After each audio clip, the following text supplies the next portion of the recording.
At what point was Southwest Airlines notified of the discrepancies in safety?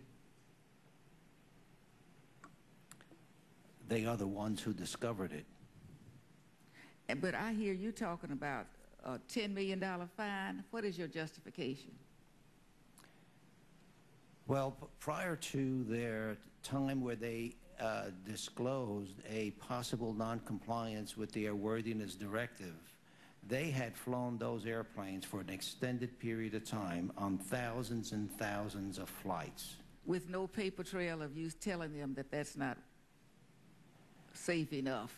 Well, it is the responsibility of the air carrier to comply with the rules. The FAA. Oh, I understand that, but you have inspectors to notify them when they're not in compliance, don't you? Well, when we discover a noncompliance, we do that. And so, but you had to wait for them to tell you about the problems they were having. Well, I would characterize it as we were informed, and when we were, the people responsible in the FAA for taking swift and summary action and putting those aircraft on the ground failed to do that. And during that period of time of notifying the FAA until the time that they did get those airplanes into compliance, they operated roughly 1,400 flights. And it is the calculation that is a formula that is in our enforcement, compliance and enforcement handbook that dictates that. It's not an arbitrary or capricious figure. It is set in guidance. Okay, I'm still having difficulty understanding if they were the ones who notified you, where was your responsibility?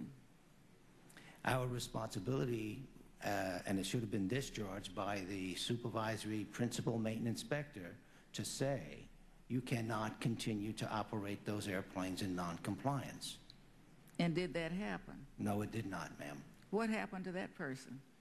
Well, that person has now been removed from that position, is still employed by the FAA. The investigation continues and has been removed from any safety inspector duties. No fine? Well, we are continuing the investigation, and I can assure you, Ms. Johnson, that I will take the full measure of the law and apply it. Okay, thank you very much. I wonder if the gentlelady would yield. Oh, yeah. You said that you removed the employee and assigned him to other responsibilities that are not related to safety. Is that correct? That's true, sir. I'm told that he is now auditing the office at Dallas-Fort Worth, and he's participating or supervising an AFS FARDI pre-audit. Is that correct? As we speak, that is exactly what he is doing?